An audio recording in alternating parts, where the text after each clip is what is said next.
Hi everyone, this is Allan McKay and welcome to episode 21. I'm interviewing Rob Nederhorst from Digital Domain and Activision. Let's dive in.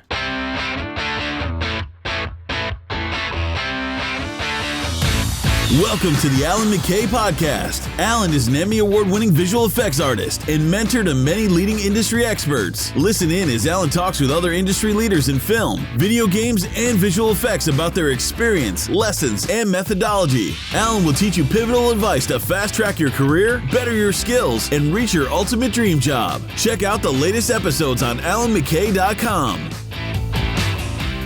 Hey everyone and welcome.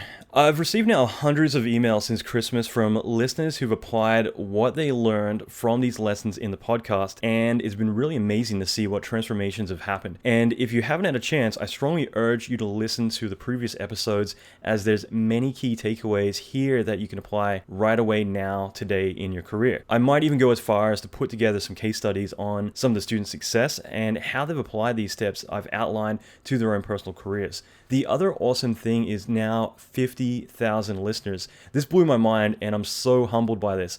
All I can say is you guys rock and I'm here to serve you. So however I can, email me. I will always do my best to make myself available. This episode, I'm interviewing Rob Nederhorst, which is a pretty household name at this point. He's made a big impact on the industry through much of his Gnomon training for Nuke. He's a VFX supervisor for many of the leading studios and got his big start at Digital Domain, which is pretty amazing to see someone starting at the top rather than vice versa. He's such a humble guy and a really great friend of mine to have. I actually spent New Year's Eve with him and his wife and my girlfriend playing board games and really enjoying just having a simple evening in this year rather than the typical kind of club big party events that usually you associate with New Year's Eve. So that was really fun, and I think that this is just going to be a great episode as we touch on a lot of really great subjects to do with career as well as methodology, and I love to see how this would apply to you as well. So let's dive in. Yeah, so I'm Rob Nederhorst, and I've been doing professional visual effects since 1998. Started at Digital Domain over there. I got hired straight out of Newtek, where I was a Lightwave tech support guy. Okay. That was fun. That was a three month stint over there. It was amazing. I didn't actually know that you started out at Newtek. Oh yeah. A lot of really cool, great people over at Newtek. Like a lot of passionate, super talented people over there, where they did like crazy stuff. I remember that they were describing what they used to do with DSPs back in the day and how they worked and everything. It was like that blew my mind because I had never dealt with the hardware side of things before. The fact that they could completely reprogram the entire system with a software update and change the hardware was like that messed with my brain in like a really great way. It was super cool. It just gave me an insight to how kind of genius the founders of that company really were. Yeah. And was that essentially why they brought you on? It's like, okay, if we just hire someone from support over there, we'll have a full-time support person. We can just call up and bug all the time. Well, the funny part is, so I had Lightwave proficiency because a buddy of mine, Sergio Rosas, taught me Lightwave in college over like a weekend. Right, Lightwave back then was simple enough to where you could like learn something in a weekend. I just remember what the tab key does. Of course, yeah, that was like the most important key ever was the tab key. But yeah, so I had pretty good proficiency in Lightwave, and so I applied over there, and they ended up hiring me. And during that time is when I got in contact with Eric Barba from DD, who ended up bringing me in after I was at Newtek for 3 or 3.5 months, something like that. It was like one of the shortest employments of all time at the company, apparently. That's cool. Yeah, but, it was good. It's good if you can kind of find that way to escalate quickly, because most people will, like, I think that in your career, you the big points. Actually, I talked to a buddy of mine, Chad One Street. And he was talking about like coming to LA and going to work for Blur Studio, and for him it was this like, I'm going to build like a 5-year plan and I'm going to do all this to get to this point, and then finally he just kind of like took a job here, and if that's one of your goals, it doesn't actually take that much to get there. It's all about motivating yourself to do it and the timing and everything else as well. But usually when you're looking back, it's like, oh yeah, like I didn't need to spend the year or 2 years at the beginning of my career to actually go to the next stepping stone. So if you're able to cut that out and go straight to Digital Domain, like one of the biggest studios in the world, 3 months in, then... Well, and the funny part is about a year and a half before that, about a year and a half. I was actually Grant Boucher, who used to kind of be the unofficial manager type dude of what they called the NT department, which is the Windows guys back in the day. You're looking at Windows NT on Deck Alphas back then. Oh god, yeah. Yeah, we all know that drill. So he actually told me, look, don't start at DD first. You got to start at a small place, work your way up. It'll be better for you, et cetera, et cetera. And while there was a lot of merit to that, I kind of went like the wacky software route, sort of, and ended up at DD that way. And I was there for 7.5 years, kind of straight through. So it ended up working out. I really, really wanted to work over there. Yeah. Because they were doing that, like the next level kind of work at that time. Just really, inspiring. Like I got there, and they had just finished Titanic, Fifth Element, and Dante's Peak. So we did yearlies like a month after I got there, and it was absolutely crazy because it was Oscar stuff was going on. People were dancing on the tables. It was absolutely it was batshit crazy is the only way I can describe it. But it was an amazing time, right? Like I was sitting in one of the Friday meetings where they used to have them. They probably still do, I don't know, called the New Meetings. And I was in one of the meetings one day, and a friend of mine was visiting because I was trying to get him hired at DD. He did end up getting hired, actually. So I'm standing there, and somebody pushes past me, excuse me, pardon me. And the first guy pushes past me is Stan Winston. And the next guy that pushes past me is Jim Cameron. It's like, excuse me, pardon me. Very, polite. They didn't shove their way to the front. Surprised it wasn't. Yeah, no. They were very polite, but you had the screening room at DD isn't the hugest place in the world, so everybody was packed in or whatever. So this is when Scott Russ, Winston, and Cameron still owned DD. Yeah, we're talking early '98. Yeah, so those three guys were still very heavily involved. Yeah. Cool. Yeah. That's good. I mean, if you want to learn, learn from the best, so. And boy, yeah, there was that kind of time period, the next 5 or 6 years or so of that place, I'd say it was like an instrumental, especially for me, it was an instrumental time of learning, and kind of how I learned how to do certain things, and I learned, a lot of mistakes that I made for sure, 90%, let's say, mistakes, and I just learned from those things. But I also learned, that's where I got into Nuke, and that's how I learned compositing, is from those people. And that company had the collection of probably, I'll go on record and say, the best compers in the world, period, at that time, were at DD. So I got to learn from these amazingly talented people. Very, super lucky. Yeah. Super, super lucky. Yeah. Oh, that's awesome. And you had a 5-6 year head start on everyone else with Nuke too. Actually, that's a good point. I mean, I'm going to get on that stuff later, but you obviously have had a tremendous amount of experience with Nuke, including in the early days of development with it. And just out of curiosity, how much have you found it's changed from when it was more of an internal proprietary system at DD to when the Foundry took it over and kind of moved up into more of a commercial world? The first Nuke that I ever touched was Nuke 2 on the SGIs, and they barely ported it to Deck Alpha with some emulator. And it was the most user-unfriendly package of all time. I used version 1 of the commercial release, which essentially was still everyone at DD would be able to use it and be like, what? It's fine. It's proven. It's Oscar. So that version was extremely user-friendly compared to Nuke 2, which was super unfriendly. Essentially, if you didn't know how to use it, learning it was extremely difficult. Somebody had to sit next to you and show you how to use that thing. But at the time, there were really no great commercial compositing apps out there, and so they did have to write their own. And some of it, though, the funny part was I came from After Effects, because almost everybody did back in the day, because that was really the only other choice at an amateur. You've done a full 360 right now. Yeah, funnily enough, I just used After Effects just yesterday, as a matter of fact. So I'm going back. The funny part is that when I first got into it, my brain had some troubles, but then all of a sudden, I kind of broke through a wacky barrier, and I'm like, oh, I totally get it.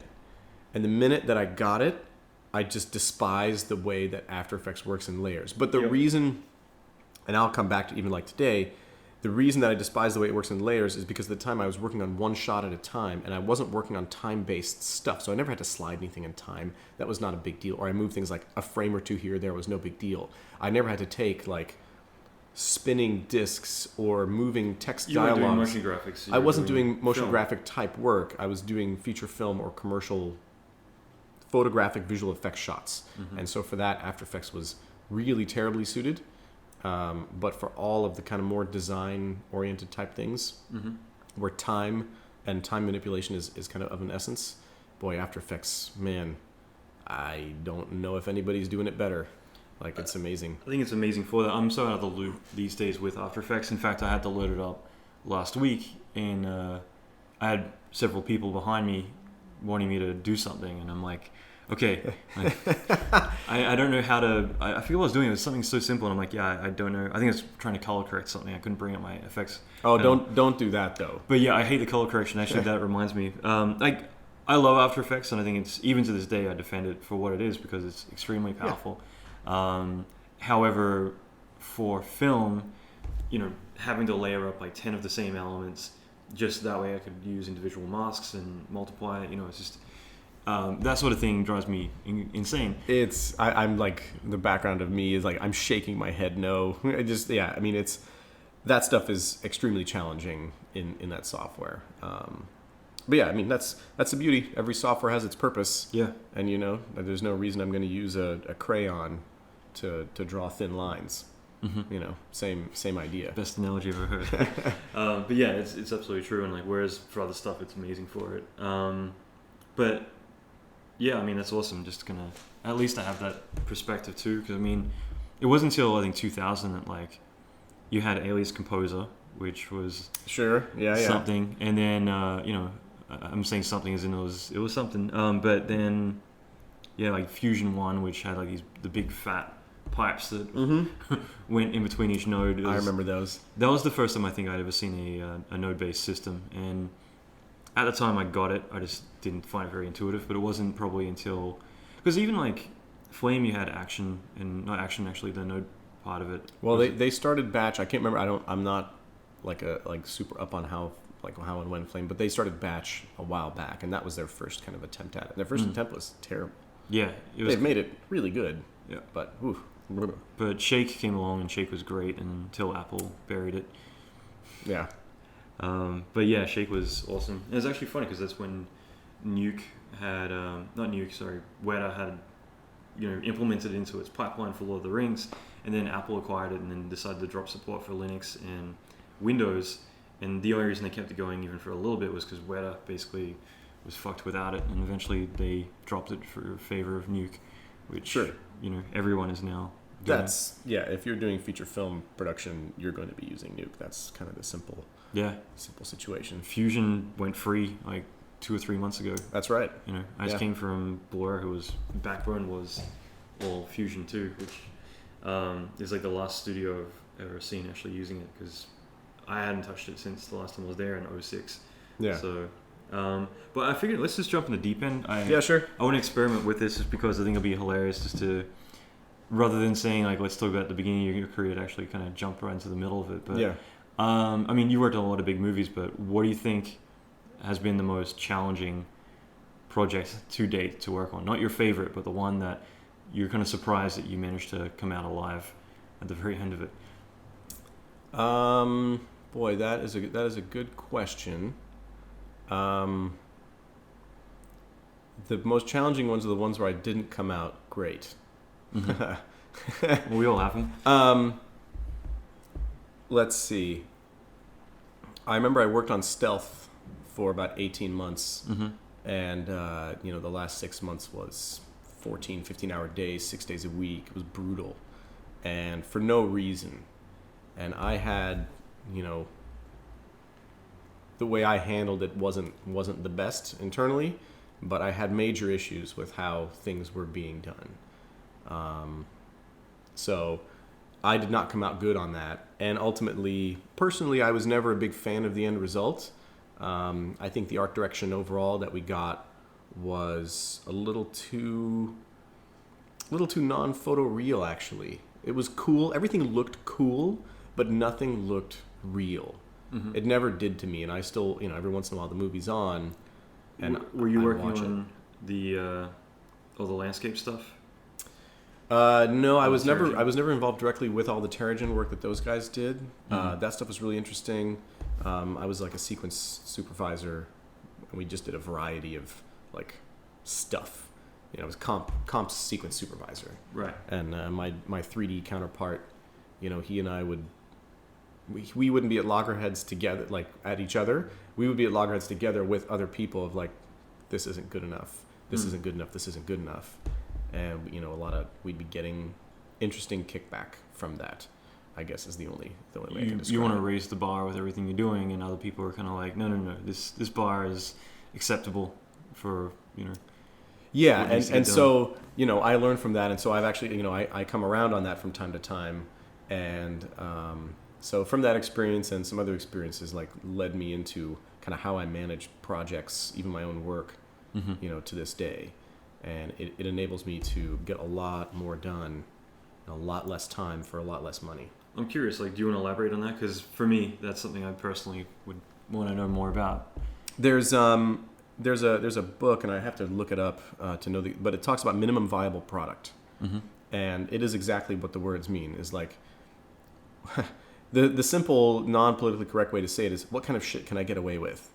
But the real thing is like, okay, think about the iPhone. A perfect example is the iPhone 1.0. If you look at your current iPhone and you look at the old iPhone, you wonder how they even released that thing. It was a mess. Tons of stuff wasn't right. It was all kinds of problems. However, I would say revolutionizing the handheld mobile device industry, or even creating it completely, sure, totally did that. That was a minimum viable product. Apple doesn't do minimum viable products. Like, they do the best that they possibly can, and they go nuts on that stuff. But if you look at, could they have waited to get copy and paste in there? Could they have waited? Could they have done all that? Yes, they could have. They never would have gotten it out, though. And then somebody else would have done this in some way, and it wouldn't have been as good. My opinion, of course. I don't care. iOS, Android, who gives a damn? But at any rate, the minimum viable product for me says, what is the thing that I'm trying to achieve? And if I get to that point, if the request from the client is to make the explosion as tall as a building and then make a dinosaur come through it, then I'm going to do that. I'm not going to worry too much about the subtleties of the dinosaur movement or the subtleties of the explosion. I'm just going to make sure that I've hit the actual notes of getting it done. So that way, by 5 p.m., 7 p.m., whatever my internal cutoff time is, I send that to the client. I know there are problems. I've already made my internal notes, but the composite, the CG elements, all that stuff has come together to where I can present it for notes.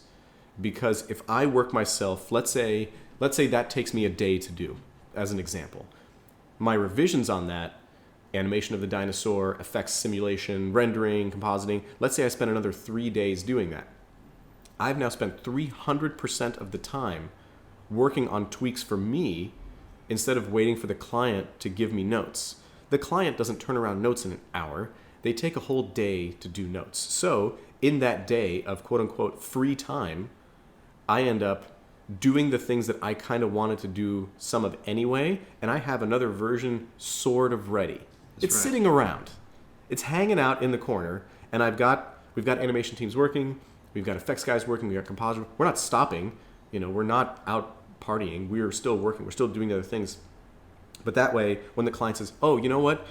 That dino looks really cool. We love it. It's super cool. Maybe you tweak the foot just a little bit to the left, and maybe the tail comes around to the right and it whips through the effects elements and it makes that cool swirling that the effects elements do when you get that. And then we were like, oh, wow, we actually were moving the foot to the right. Huh. I'm glad we didn't make that change, because we would have spent a day doing it and we would have burned a day. Yeah. So as long as the dinosaur isn't like bouncing around doing something stupid, or has if it has no technical problems, I'll send it to the client. And so, excuse me, the other way that I've described it, my producer and I usually, we call it throwing it over the fence, seeing what happens. We got to make sure a good version gets out there that's presentable. That's super right. important. That's the most important part. It can't look terrible, but it shouldn't be perfect, because my idea of perfect is not my client's idea of perfect. And ultimately, it's not my idea that needs to go in there. Mm-hmm. It's my client's idea that I'm trying to realize somebody else's vision that's in their head.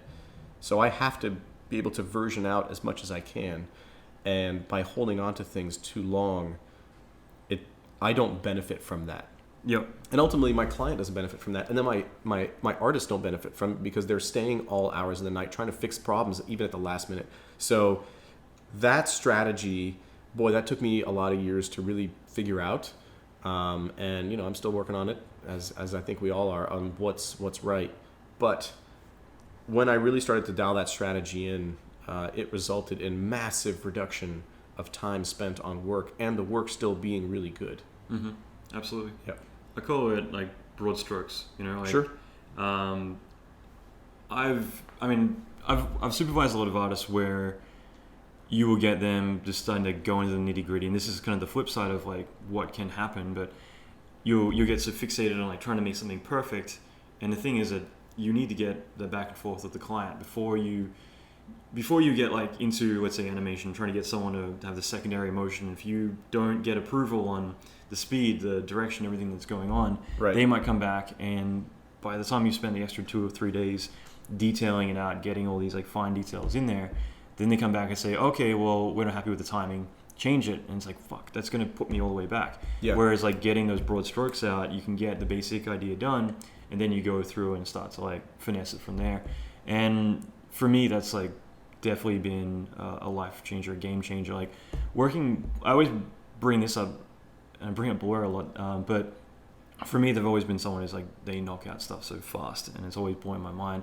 Yeah. One thing I learned 10, 11 years ago now, working there, was about bonus round. It's like, and I was explaining this to someone yesterday that was struggling with trying to get approvals from the client without being a dick, saying like, today's your, this week's your cutoff. But it's all about like whether you want to do cool stuff or whether the client asks for cool stuff.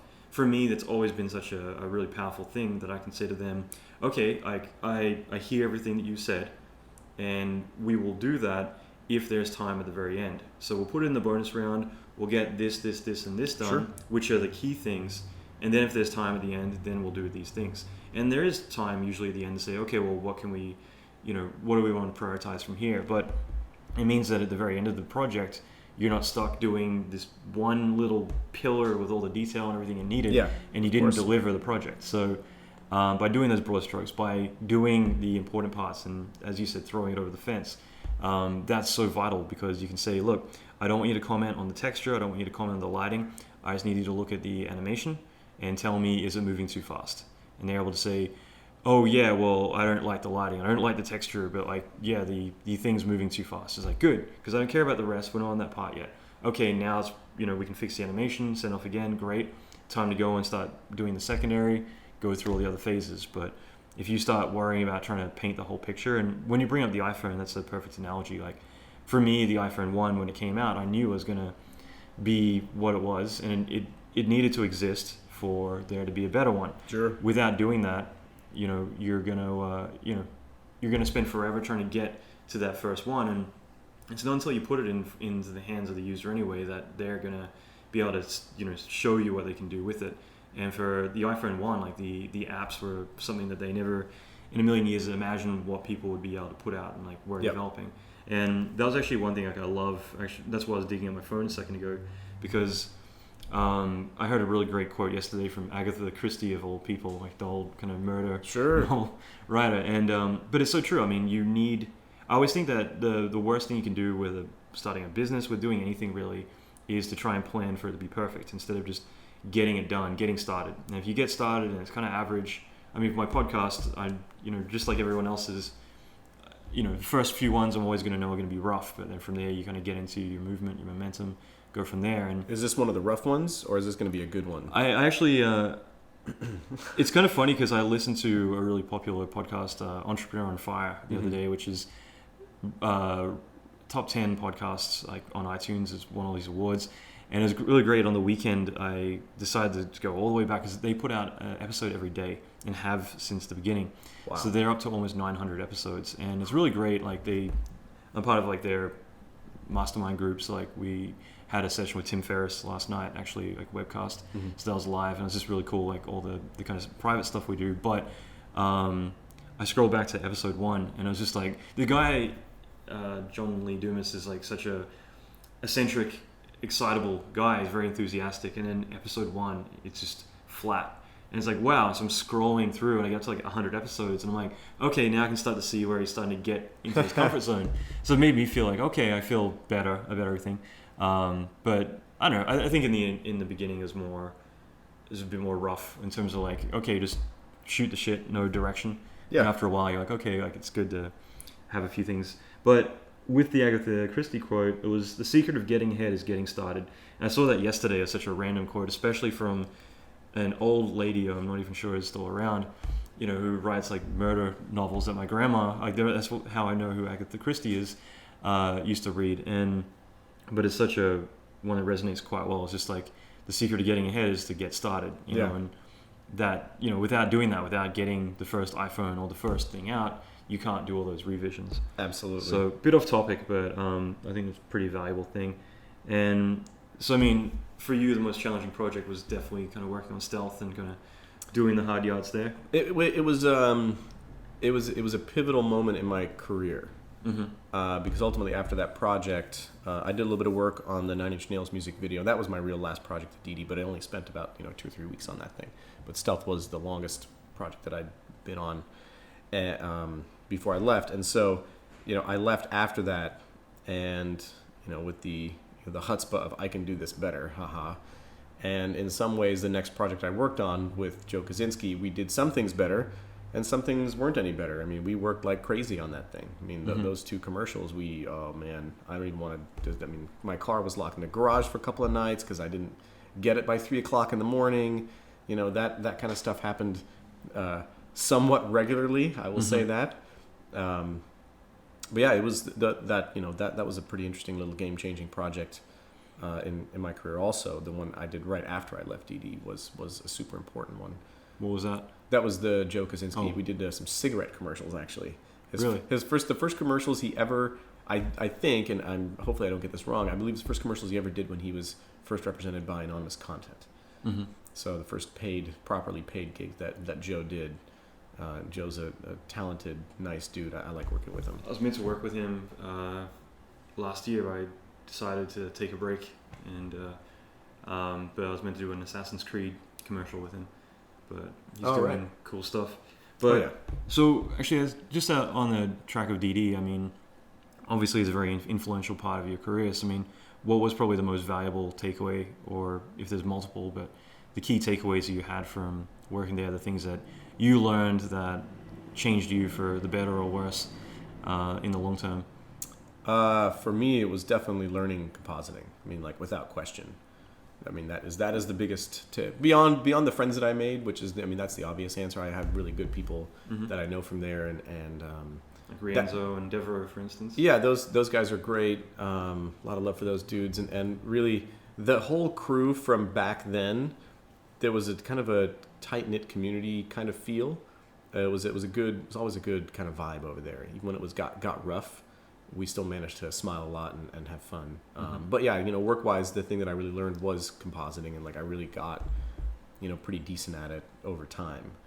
But I learned from some of the best people out there. Like my buddy Brian Grill, who's nominated for yet another Oscar this year. So he's incredible. And my another buddy of mine, Mark Rienzo, who I first met on Grinch way back in the day. That guy's amazing. There's dudes that I could still learn from to this day, because they continue to get better, which is very frustrating for me because I want to get as good as those guys. That kind of thing. Reminds me of Arnie in Pumping Iron. How he's like telling everyone that he's mentoring and trying to help. He's like, yeah, keep doing what you're doing. You'll be big as me, but I'll be continuing to work out, so I'll be even bigger. Yeah. Just trying to put it in their minds that you'll never be. I'm always going to get better. So. Yeah, I mean, look, it's like I teach at USC, and everyone's like, how do I get as good as you? I'm like, well, that's not a fair question. Yeah. The fair question is, how can I learn to do great work on my own? That's the real answer. That's what you want, is you want guidance to that. Like, don't compare yourself to other people. That's right. It's the worst thing you could do, unless you started around the same time and it's a friendly competition of like, oh, I did this shot a little bit faster. Haha, cool. Oh, I did this shot a little bit faster. Let's go out and have a beer, right? That's friendly competition. That's really good, But if, these students, I've got 17 years ahead of them, so there's no way. That's right. That they can catch up. It's just not. It's not possible. You're telling like you'll be as good as me 17 years after I'm dead. You do, yeah. You do this long enough, and you're gonna get good at it. I mean, it's just the way it is. I think it's very unhealthy to kind of try and model yourself after other people, because we all have our own journey, and like to even set your standards to what someone else is instead of your own your own goal, your own destination. I think is much better to say, okay, it's great. Like, I'll be inspired by seeing successful people, but you don't want to be them. You want to say, okay, it's great to see other people have made it. It means it's a reality, but time to go on my own journey. Right. Yeah. I mean, that's everybody has to go on their own journey. So you do like a lot of scripting, programming, a lot of the more technical side. I mean, obviously you've got creative artists who are like, I'm great at color theory, and it's what I do is making stuff shine, but I keep away from the technical. And then you have the other people who are extremely technical, and then you got the ones in the middle who really can do some magical things because they kind of have the left and right brain. So do you think it's benefited you to have that technical background and be able to script and kind of build bridges over everything and break through a lot of the restraints? Without a doubt. I mean, understanding, like, I'm not a programmer, let's say, like I'm not a proper coder, but understanding it and having to write pipelines for VFX companies, and build IT infrastructure for people. I've done that 5 times. Like that, it's an interesting challenge. It's the other side of the brain, even though it is kind of creative in a weird way. I highly advise that people at least look into it, to do a little bit of a course to understand process flow in terms of how a software program does stuff. And in the case of Max, Maya, Nuke, whatever, pick your poison. If you can figure out how to automate a repetitive task, this is a good thing. This is a huge. Once you see that on a small level, you will start to want to do it on a bigger level. That's right. And it will be at that point that you can realize massive savings in your time. And your time is everything. That's the commodity. Yeah. And if I can make a 10-second task take 1 second, I'm in. I know that sounds crazy, but I probably do that 10-second task 300 times a day. Yep. Okay, well, if I can make that take 1 second, this is a huge savings. And if you automate that, and then you go on to the next thing, you identify that. And I do that with everything I do. And it's coming to Activision as a few days where, I'm getting up to speed. I don't have my pipeline and my systems in place. And it's just like, man, like things move so much slower when you don't have the stuff that before. It's like, okay, going, changing the render output path, changing render settings, submitting to the farm, choosing your nodes, this one click. And it's like, okay, I got to do these several scenes. That's an extra click. Suddenly it's like, I'm going to check 3 things. I've done 30 minutes of work. And you don't start out that way, but you build up to that. And after a while, like, it means that the work you're doing, and that's how I look at all this, is that by learning to code and by, just scripting, even the most basic stuff, is that after a while, it means that the work that you actually do is the artistic part, the thing that you physically need to do. And all the other stuff, that the 99% of what you're typically doing in a day is really unnecessary. And if you just kind of automate everything to the point where the bit you're doing is the part that you individually need to do that makes you, who you are. So and usually all that technical repetitive junk is just like takes so much time. A great example, I worked for Marvel several years ago on the first Thor film. I did some breath work and some stuff, and I worked directly for the production.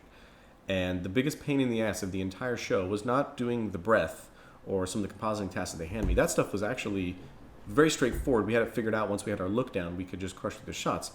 The real problem was that I had to bundle up a zip file named very specifically with a certain amount of files in it with an Excel document that was formatted a very specific way, along with the DPXs and or JPEGs or Avid DNX HD movies. All that stuff had to be done. The first couple of times I did that, I spent 3 hours each time making those things.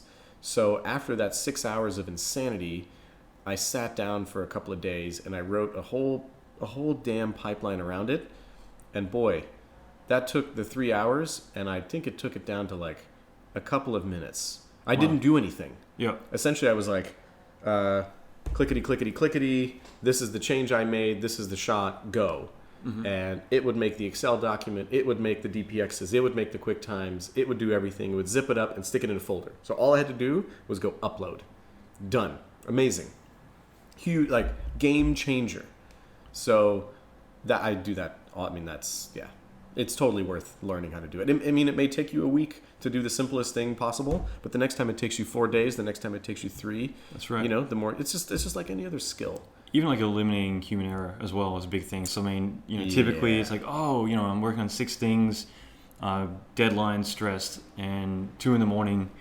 you accidentally call one pass the wrong pass, and like, they're like, we really like this pass, we just don't know where it's coming from because it isn't what it's called or whatever. It's like, shit, where did that come from? What was that? My brain, like automating everything removes you from making things fuck up. So. In a huge way. Like I'll even do that with Nuke. I will write expressions so that if something changes, I don't have to redo animation, which sounds kind of crazy, but that means I can take and copy my setup to the other shot, and within 5 minutes, the other shot is rendering on the farm. Mm-hmm. Oh, yeah.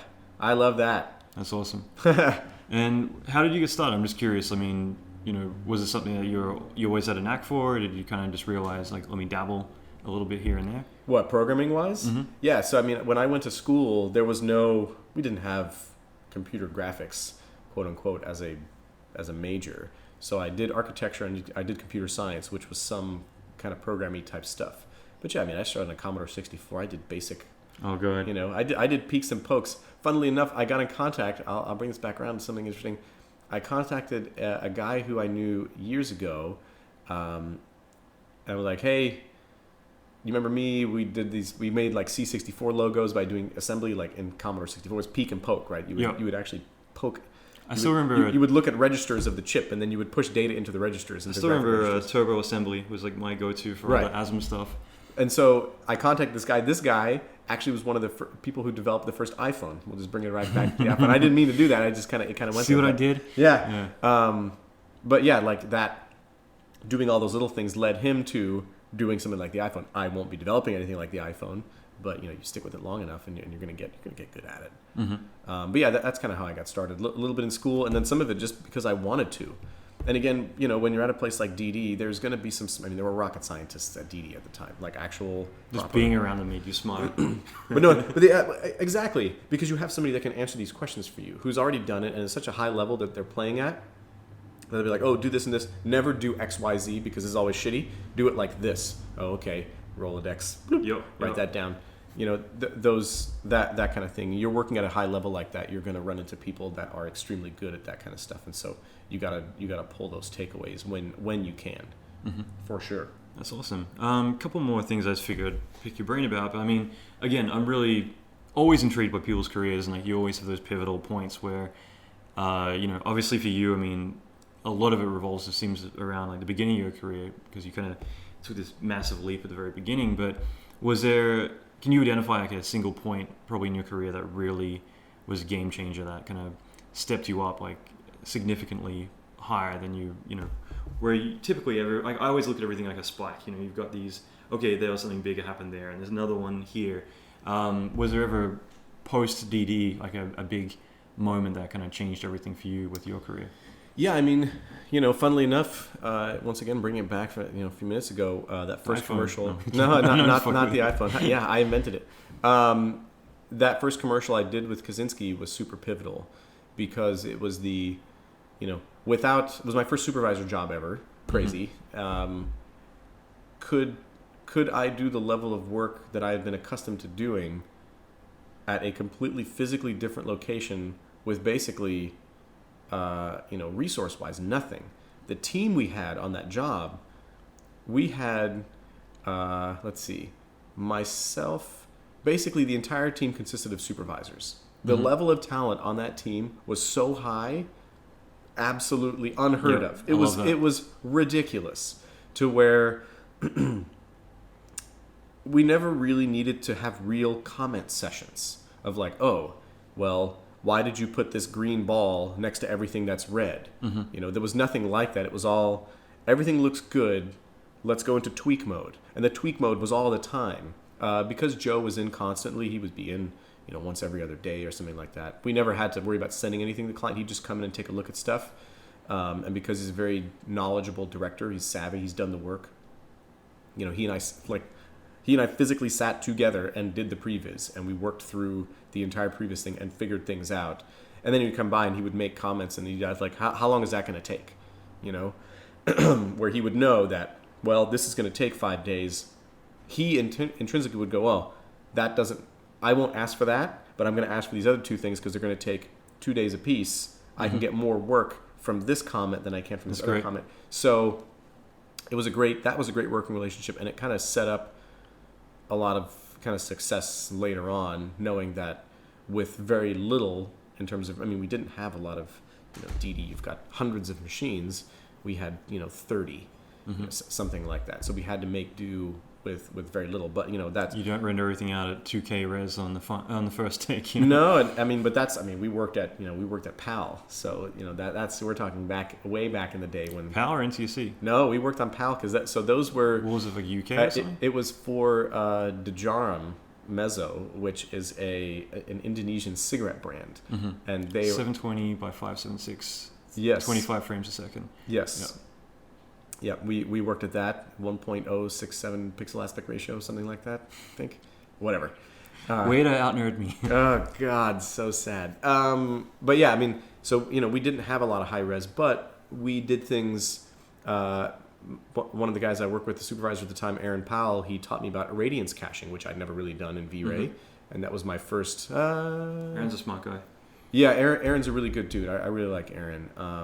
But he taught me about irradiance caching, and he irradiance cached the ever-living crap out of that environment that we did, and it saved us a ton of render time. Irradiance cache is like came from Lightscape, right? It's more of for still, like yeah. It came from those worlds. Like I know that like Final Gathering does something like that. For Mental Ray, everybody has a version of that. For most renderers these days have a version of that. Not all of them do, but. It's a game changer for environment work that doesn't change. You irradiance cache the hell out of everything. There's people who don't know it or understand it, and it's like, man, you excuse me, do you know how much time you could be saving by caching this out? You won't have to recalculate the damn GI every frame. That's right. No noise, super clean. It's interpolated. You bake it once, and you lose a little bit of accuracy, but things are flying around. Who cares? It's good enough. Once again, minimum viable product. Yeah. Does this look good enough? Can we really tell? Do a render side by side, 5 frames. Can you make? No, can't tell the difference. Good, go. That's awesome. Go with it. Do you think for you that moment's more about networking? Obviously, knowing the right people, so that way you kind of have these options pop up that typically might have popped up otherwise. So the Kaczynski thing really was, I'll go with dumb luck, even though there probably is no such thing as luck. You just kind of you create your destiny kind of thing. But the company I was working for at the time, Sway, they're unfortunately no longer around. They're big block now, right? Some of the people who were at Sway are now at Big Block, but they never. Big Block didn't buy Sway, so it just kind of like evaporated at some point. Unfortunately, it was a really great crew though, and to his credit, Mark Glazer, he let me run that show the way I wanted to run it, and never once really second guessed anything. Just came in as like, things are cool. And that's how it should be. If the machine's running. Mark was notorious, and Mark Glazer has an amazing eye. That guy really knows what he's doing. Like he's a really, really good eye, and would spot things really quickly that was just slightly off. That bastard, like he's good at that kind of thing. And he never really bothered us on that show, which was kind of a landmark moment for him and for the company. But yeah, so this thing came across just because we had the right reps in the right place, and we presented some stuff, and nobody else could do it for the money because everybody else had huge teams. We had a team of 8 people, and we did 2 60-second commercials with complete full green screen replacement of entire digital environments. People had to interact with the environments. Wow. We did it with a small crew, which is why we spent an unbelievable amount of time on it. That's great. But still, it's a passion project at that point, It basically became that. I've only worked with Joe twice, funnily enough, and each time it's a passion project. Well, that's good. That's good, though. Yeah. Actually, one last question I have, which, again, I just love throwing these curveballs at you, but knowing what you know now and everything you've gone through, obviously, you've been doing this for about 20 years, longer? Yeah, since 98, so you're looking at 17, professionally for 17 years, yeah. Yeah. So going back, if you were to go back to the beginning, like as if knew you starting out at the very beginning of your career, like what are the things you would do? How would you go about getting to where you wanted to go in your career from that point? I mean, we all kind of learn from our mistakes as well as have those key things that did change our careers. I mean, how would you apply it to go fast track your career from day one to now? It's besides Google stock, Apple stock, iPhone. I did that. And so probably the thing, I don't know if I would really do anything differently because I'm really happy with the way that I've gotten here. But what would have changed my career in a big way would have been to stay at DD and not leave. And then the chances of me supervising major motion pictures by now would be reasonable. Let's say I'm not going to suppose that I'm better than anybody over there. That's not even close to what I'm saying. But there's a lot of my friends who are now at that level doing that on major motion pictures, and they're presenting, at the Academy for them being up for Oscars and stuff, which is super cool, and I'm really happy for them. But yeah, that's one way. But there's so many experiences that I wouldn't have had if I would have done that. That I don't know if I would really do it any differently. That's what I was going to bring up. It's like, okay, well, that's great. You would, by sticking at one place, you can work your way up, but you'd be trading in all the experiences you've had along the way. Yeah, and these days, I mean, okay, yeah, so going back, that would be the way to do it. But now, that just doesn't exist anymore. Really. The market is too thin in terms of hiring. And it's very difficult to stay at one place for a very long time if you get hired, let's say, as a junior artist. Because it's such ebb and flow in terms of the amount of work that's happening, well, with the exception of ILM, who's busy forever, I think. Well, we had lunch yesterday, wasn't it? Yeah. And we were talking about that. But, I mean, there were points where even staff were kind of being asked to go to Tippett and other places for extended holiday. Oh yeah. So, I mean, we had meetings at DD that NDA I can't disclose them, but we had meetings and it was like, yeah, this is a rough period was the crux of the meeting. Sure. And we had to make sacrifices as employees so that we wouldn't get laid off. And there were definitely, it was a lot of disgruntled employees at the time. And it's like, well, you can either have your job and deal with these issues, or you lose your job. And then you deal with a whole other set of issues. Yeah. I'll take the lesser of the two evils in that case. That's right. But yeah, the way that the business is, and by the business I mean, running a visual effects company and also getting work from a vendor, getting work from a studio or a client rather, and going through with it, the way that has changed and the way that the relationship has evolved, makes staying at one place very difficult, because the work is moving around due to either currency exchange rates or subsidies. And subsidies, good or bad, I don't care. That's not what this conversation is about. But the fact of the matter is that those things are real, and they are driving work to other places. And sometimes those places may not have an industry, and they're trying to they try to build one. Like Toronto is a good example. Toronto was incentivizing everybody to go over there, and so people started to build facilities. Just putting up a facility is hard. Like millions and millions of dollars need to be spent to rent the facility, buy infrastructure. Like you got to buy Ethernet cable, right? You have to run it. You have to house the machines. You got to put in air conditioning because very few places have the level of air conditioning needed. All that kind of stuff. There's so much that goes into that it becomes a major financial challenge for anybody to move their infrastructure to a different city. It's very, very hard. But anyway, it's kind of a super long-winded way to answer your question. But the answer really is that I'd say the best way to do it is do the best work that you can always. And when you say something will be ready on Tuesday, make sure it's ready on Tuesday. Be true to your word and get good at estimating your time. That's a really good one. That one is the most difficult thing. It comes with experience always. It is so hard to do. And I'll tell you what, I'm still wrong at it from time to time. I'm pretty good at it now. I can get within 20 minutes of my estimate. If I say 2 hours, I can be within 20 minutes. But I'm wrong sometimes, and there's a curveball that gets thrown at me that I do not expect in any way, and all of a sudden I'm 4 hours deep into when I said 2 hours. So, but as long as 9 out of 10 times I'm not doing that, that's okay. Yeah. But that's something that I can definitely advise people to do is start to learn how long it takes you to do a certain task. Absolutely.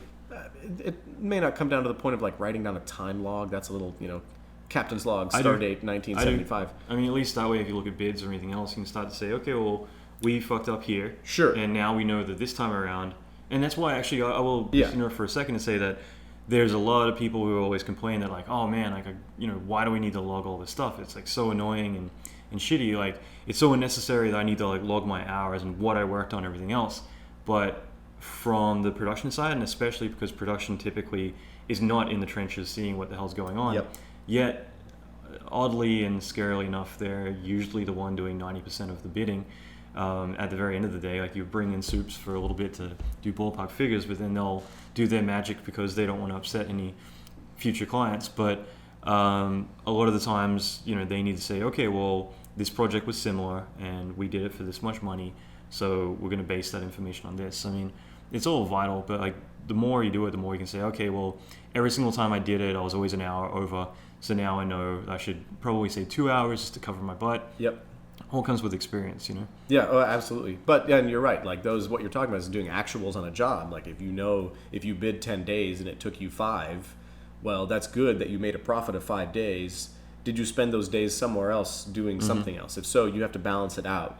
If not, and you saved huge amounts of time on everything, you actually overbid the project, which is great because you made a bunch of money in theory, but is also bad because next time you know that you can go under that. So if somebody underbids you, you know the level that you can... Exactly, the margin. So that way it's like, okay, I know comfortably we can do this without actually going in the red. And I see so many studios that do go in the red to get a job, and it's just like, this cannot be a consistent thing you can do long term. Like, I see so many people take a hit on a project, like, oh, okay, well, we'll pay out of pocket for this, and then next time we'll come out on top. But like, if you get into that habit, it's like you should be trying to get the margin ahead as much as you can, but it's good to know what the margin actually is, at least. Yeah, and I've worked at a studio where I was talking to the executive producer, and I said, can I get a breakdown of the past job?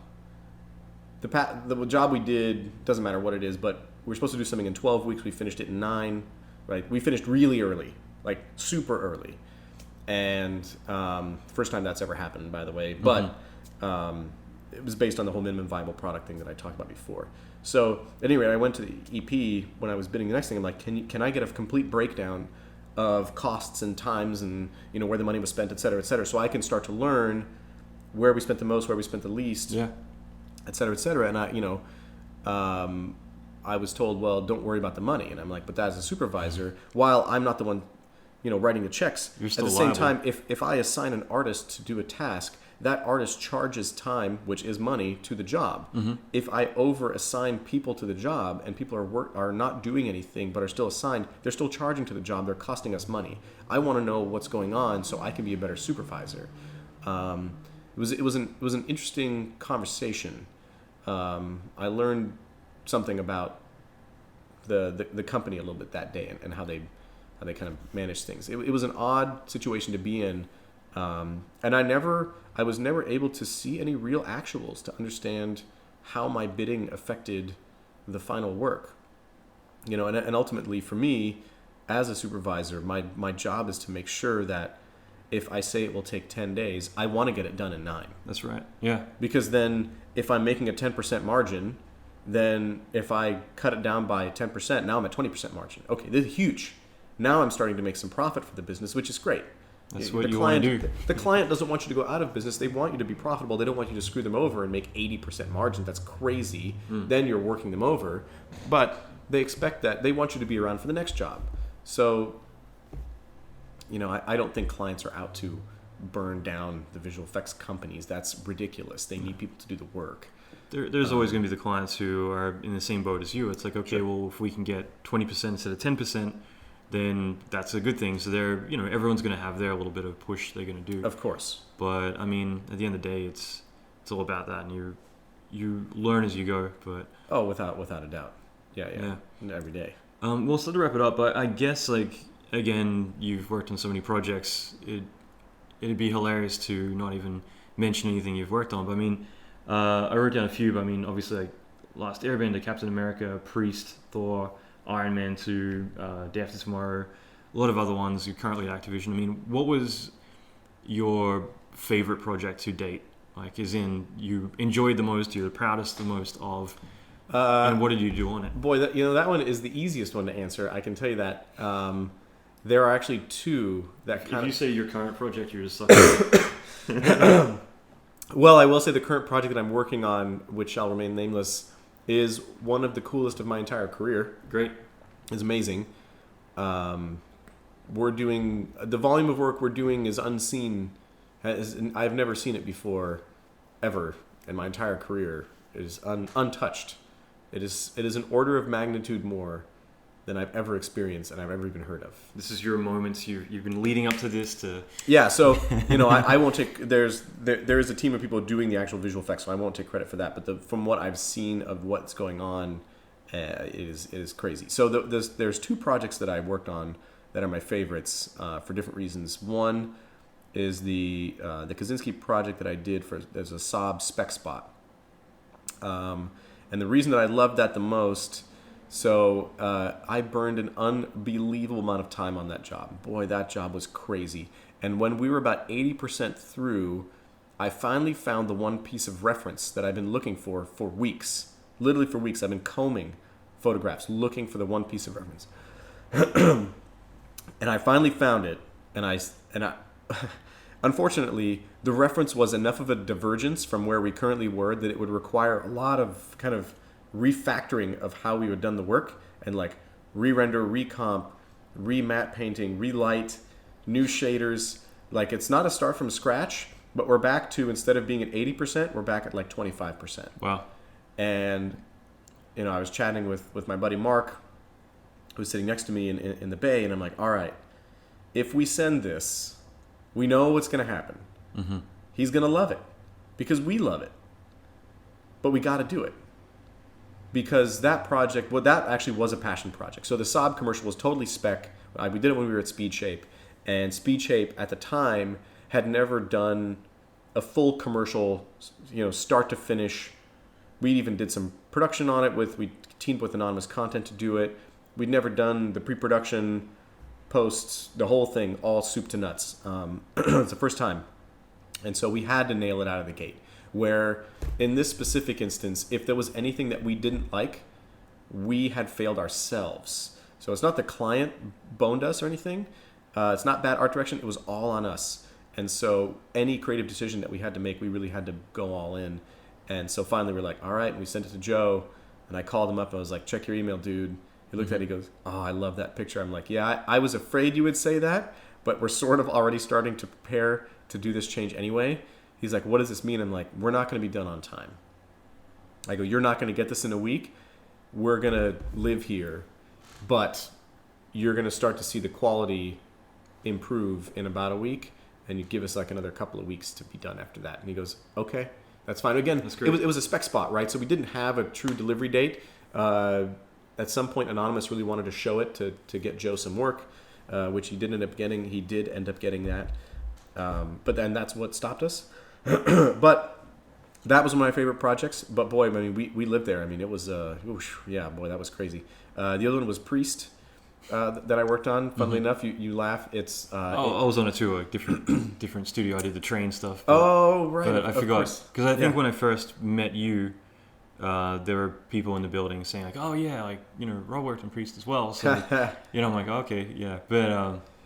Priest was great because we had this amazingly good team where we all really got along well, and we changed direction of that film in terms of how we handled the work about 30% into production schedule. Initially, it was supposed to be all matte paintings, 100%. And as we got into it, the comments we were getting were leaning us to do way more 3D than we had planned. I'm just going to interrupt for a second and say this is hilarious considering the conversation we had on the way over here. Yeah. About the complete opposite of that. Yeah. But again, you have to make the right decision That's for the project at the time.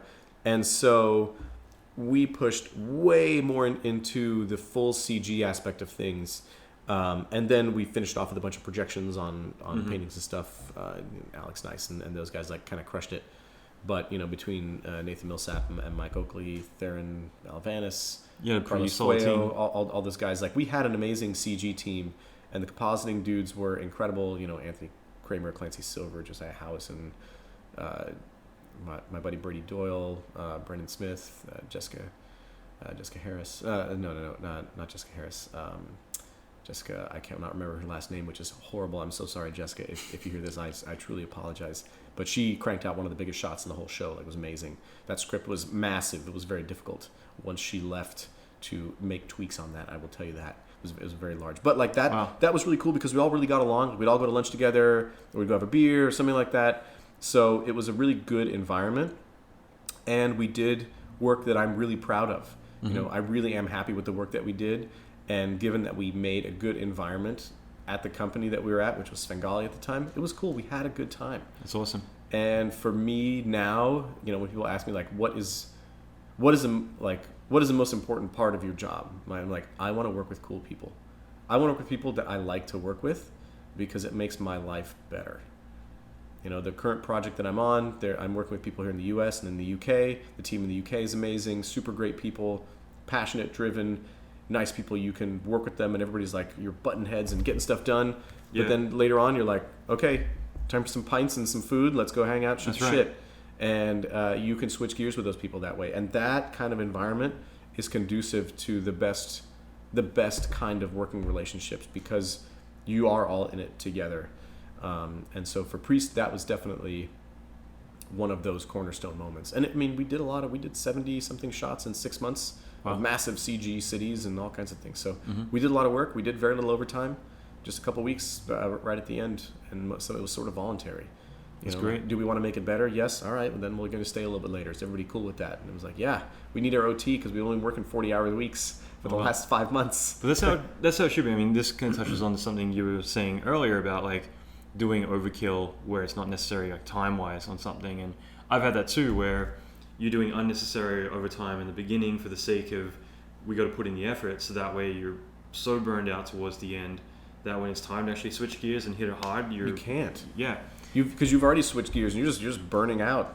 And I've seen that before, and that actually is when I went to start my own studio. As I was working on Superman, and the company is Frantic Films. Like they're up until they closed or were acquired by Prime Focus, like they were my favorite company. So anything I say is not trash talking. I love those guys to death. But that to me was kind of the deciding moment that I wanted to go and start my own studio, just because I rarely did staff jobs, and on Superman, like I was on set for the initial like filming of the film, and then I went to R&D, and in R&D it got to the point where we'd be testing stuff out, and I'd go and create like a huge library of all these assets for clouds, whatever else we need to do. And then suddenly it's like, okay, it looks great. Let's try a shot up above the clouds, even though there's nothing in an editorial that has anything other than like on the boat in the middle of the ocean, nothing up in the clouds. And it's just creating busy work for the sake of taking up time. And I get that, especially when you've got people on your payroll that you need to keep going. But it kind of made me feel like, okay, like, the whole creating unnecessary work thing is always kind of dug in with me, where it's like, okay, well, I'll take some time off if necessary or whatever, but like, let's burn the midnight oil when it's necessary, not when, just because like we should be hitting it hard right now. And it just means that, like, the funny thing was I left that project, started my own studio, did 8 or 9, 10 projects in that time, and then I got a call one afternoon when I was in Sydney, and the owners were like, hey Allan, how's it going? It's so-and-so on the line. I'm like, oh, I'm great, blah, blah, blah. And they cut me off halfway through. They're like, can you be in LA tomorrow morning? And I'm like, yeah. They're like, okay, great. Didn't even say what for. Hung up. So I had to call up Winnipeg, Chris Pember. He's one of the soups out there. And I'd be like, what's going on? And, flew out there. And the thing was, the last 3 weeks of the film, before it literally was due out in print, be distributed around the world, they took out the 30-minute intro that they'd spent all this time on and did a 3-minute all CG intro to the film. And that's where you had to do that busy work, to do the crazy hours, and it was justified because it's like, all right, we get 3 hours to get this entire thing done. And that's actually one of those times, like when you're describing, where you work with such a perfect team of people, like Alex Scolle, all those other guys, like, Sure. and yeah, it's just awesome because it for me, it never felt like you were ever going down the wrong path. It's like, you know what you need to do, you're all doing it, and it's never ever this point of like, shit, we hit a wall or we're wasting time on this. It was more about literally from day one to the very end, it was just progression. It was like just a linear progress all the way through of this. And how much total time did you guys have to do that section, just out of curiosity? At least when I got on, I think it was like 3.5 weeks total. Right, so very little time. Yeah. It's funny, like I was working with somebody and they were doing, they were working on a film, and they got to version like 300 of something. 300 was crazy. And he's like, yeah, it kind of looks like version 7. You know, like he had gone kind of all the way around like 4 times. It was just ridiculous. And I'm like, why? And he goes, well, because they have time to mess with it. I'm like, oh yeah, time is my enemy. I hate time. I want less time. I would actually rather have a third of the time so I know what I'm doing, and so that we all are driven towards finishing versus just fiddling around. It's either Pavlov's or Pareto's law. I forget. I always get the two mixed up, but It's essentially Pareto's law. The Pareto's- 80-20 rules is the Pareto Well, law. Pavlov's law then is, because 80-20 is where I was going to save MVP. But Yes, yeah, but, sure. I guess it's Pavlov's then, because it's essentially any task is going to take as long as it Absolutely. as you have. So Yep. in other words, if you have 3 weeks, and I was going to mention this when you're bidding on projects, because you knowing the stats, you knowing how much time and money went into something, when you give an artist 4 weeks to do something and really it only could have taken 2 weeks, it isn't about, okay, well, we can save money there. It's about, you know what, that artist will probably get more done and keep their progress going consistently for that 2 weeks, but otherwise they're going to plateau when you got that 2 weeks in the middle. That is like a gray area where they're sending stuff off, they're just getting kicked back, and you get busy work for no reason. Yep. So by having a condensed amount of time, like I didn't even realize this till I was at Activision this week or last week, and one of the guys asked me, I think Friday, like, you know, so why is it that you don't like staff jobs or something like that? And I had never, why do you like to be a freelancer? And I guess I had never considered myself a freelancer until that moment, but I've only had 2 staff jobs in my entire life. Right. And, you know, I just don't think of it like that, but it's because I don't like to stay still. I like the stress, I like the pressure. I like that if there is a gray period, like, okay, client needs to go send the stuff off to Metallica or whatever, and they're waiting feedback for 3 weeks. Okay, no worries. Well, call me in 3 weeks. We don't need to move any further in the wrong direction while we wait. Right. I'll go jump onto this, and you keep moving back and forth. Being busy is being productive, and if you're not doing that, then your productivity, your morale just kind of sinks. So condensed time means you can kind of keep moving forward. I think it's really powerful. Yeah, you know? I agree with that. And I kind of feel like there's projects like Superman where you could do 6 months. I mean, we had to build the sun. It's a pullout of Krypton down at Fortress of Solitude, pulling all the way out with Marlon Brando doing the narrative. I remember the shot. Yeah, all the way out around the sun. The sun implodes, blows up. It was the most particles ever made in a movie at the time, 700 million.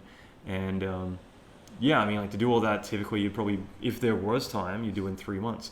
But there wasn't, so we did it in 3 weeks. Right. And that's exactly how it should be, in my opinion. Yeah.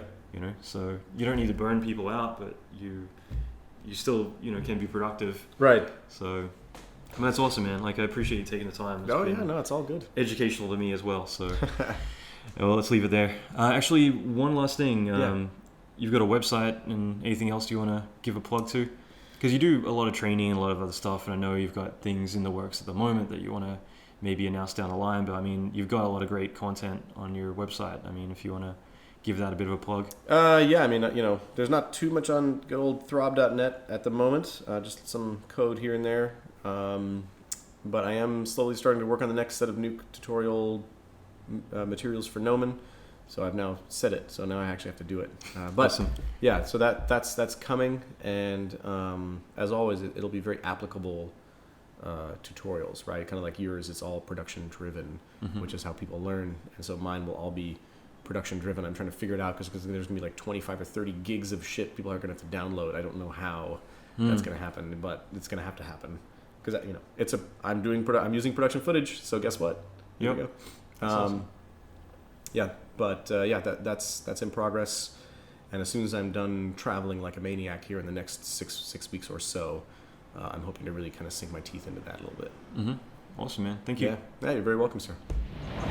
Okay, so that is it, guys. I hope you enjoyed that. And if you have any questions, comments, please leave them on my website for this episode, which is allanmckay.com/21 for episode 21. Now, if you haven't, I urge you to get on my exclusive inside list because I find I'm posting more information there than anywhere else right now. And it's essentially a lot of material I want to keep exclusive to us. And what I mean by us is a lot of you who've reached out to me because you are hungry and want to further your career and make a real impact. So this is a sort of reward for you stepping up and wanting to make more of those big changes and better your life and your career. So I'm handing out email scripts to get promotions or how to go about doing that, negotiations of salary or work from home, and various other exclusive content, as well as files, videos, and other great stuff. And I want that to be more kind of our inner circle, our own thing. So I want to kind of keep that content for us only. I want this to be a chance for us to have more of an advantage by making that commitment to being part of a private and exclusive list, to have a bit more of an upper hand, and for me to help mentor you guys when you do have those moments in your career when you're not sure what to do, or even just want to ask a quick question or get some advice about how to approach certain situations and all that sort of stuff. I would have loved to have had this help throughout my career, and it's been so great to hear from a lot of you emailing me about how you just got your first new job, or you just broke into the industry after trying so hard and for so long by simply applying what you learned from the previous episodes of this podcast. Or you just got promoted to supervising your first feature film, which has happened a couple of times over Christmas, which is awesome. Also, just, the regular stuff like started a new business or successfully negotiated a major pay rise at the studios that you work. There's so many great success stories that you guys have had, and it makes me want to keep doing this stuff and really kind of raise the bar with what we're doing. So there's lots of really awesome stuff.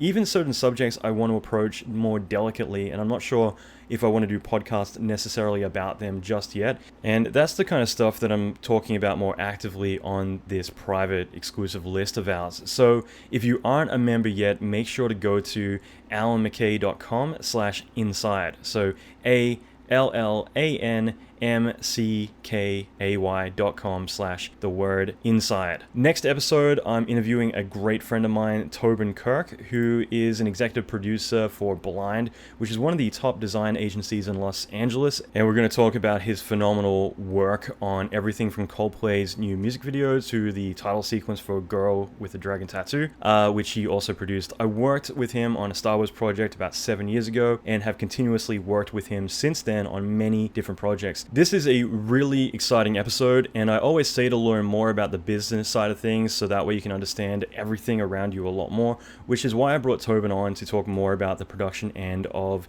these high-profile productions. In the meantime, leave a comment and go to allanmckay.com/inside to sign up for the list, because I want to send out some really cool information this week, which is going to be pretty epic. I also, lastly, am hosting a industry drinks event in Los Angeles in February, so more information to come on that. But if you're in LA, and you're more than welcome to come and drink and network, and this will be pretty open for both games, film, TV people, and anyone else who likes to drink and have a great time. I will try to post some photos and other information after the event so you can get an idea as to what typically goes on. But this is a great way to kind of, as I mentioned, enter through the side door, get to know people, get to really network and see who's who. I've done this many times in the past, and it's always a really great turnout. Now, also officially, every Monday is when these episodes are coming out, so look for episode 22, which is with Tobin Kirk, coming out Monday morning around 6 a.m. Pacific time. Also, beyond that, it's Super Bowl time for me. I'm off to watch the Super Bowl at one of my local bars down by the beach in Santa Monica, so go Seahawks, and I'll see you guys next episode.